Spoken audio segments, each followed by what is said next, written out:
Hi, I'm Jane from Night Owl Speaks, and welcome to part 2 of Understanding Defence Mechanisms.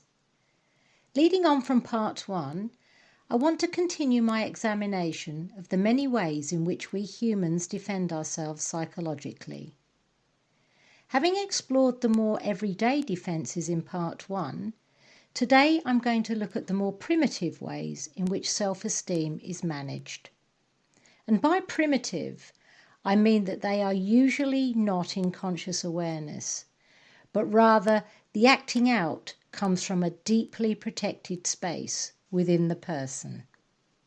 Projection is a primitive and potentially destructive defense mechanism, because the person who projects disowns what is emotionally arising on the inside of them and sees it as coming from the outside. Boundaries are blurred at this point, and in its extreme form it would manifest as a psychosis, as psychotic people can't differentiate between the inside and the outside. An example of projection would be a critical and envious spouse projecting out those qualities onto their partner and accusing them of being critical and envious. Now, denial is both a baffling and fascinating defence mechanism, which can prove to be very frustrating to the onlooker. It is a refusal to accept the reality of what is occurring. In its benign form, we all practice denial as a coping strategy or to preserve our self-esteem. For instance, we may deny the gravity of an emergency situation in order to be of use and assist others. Or we may deny that our partner left us because they didn't love us anymore, but because they were clearly commitment phobic. Now, denial in its more primitive form hides in a deep-seated position in the mind. This is the denial that refuses to accept sexual or physical abuse, or that a partner is addicted to alcohol or drugs or gambling. This is the denial that refuses to admit that its owner has personal issues and character flaws that need to be worked through, but prefers to see itself as a victim of all those other big bad people out there. In essence, then, denial rewrites reality and creates its own distorted view of events. Now, Dominic here denies the fact that most of his friends dislike his narcissistic wife. They find her abrasive, hostile, and very annoying because she has to challenge everyone in order to be top dog. Dom is so worn down and intimidated by her behaviour that he chooses the path of least resistance, which is denial, and he constantly tells himself that his girl is merely misunderstood and is a sweetheart, and not a tyrant. The reality of the flawed wife is denied, and this is going to come with a hefty price tag emotionally for him. Idealisation and devaluation. This is a defensive strategy often seen in the cycle of abuse. Many narcissistic individuals use this mirroring technique to boost their fragile ego or sense of self and to maintain self-esteem. It has very little to do with the actual qualities of the idealised person, and so they are inevitably set up and doomed to failure. Ralph has idealised Katie here, and she mirrors back to him.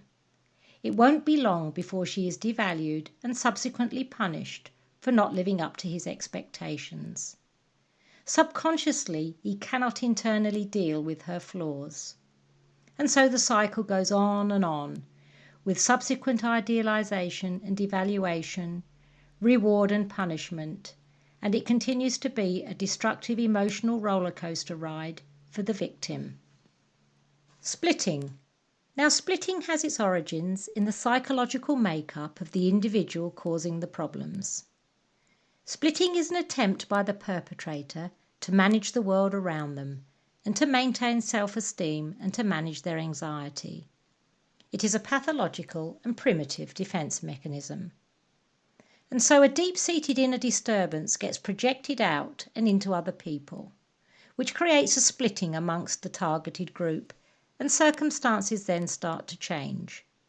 Factions can be formed. We are the good guys and they are the bad guys. This is usually an unconscious process by the splitter, but can sometimes be deliberate. And it often occurs in the lives of people with personality disorders, such as borderline personalities and narcissistic personalities.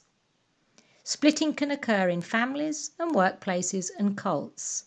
And sometimes in families, you will often witness the disintegration of relationships with the arrival of a new family member who deploys this strategy. How often do you see brothers or sisters torn apart quite quickly after the arrival of a new family member? Within a year of joining the team as a senior registered nurse, Scarlett here had managed to stir up all sorts of situations and dramas and create a tense atmosphere in a previously harmonious workplace. The splitting process occurred by the undermining and manipulation of her colleagues and a desire to control the way things are done around here. Chaos, confusion, dissatisfaction, and people pitched against each other was the final outcome. Well, that's about it for today. I've added in another episode, so please join me for part 3 of Understanding Defense Mechanisms.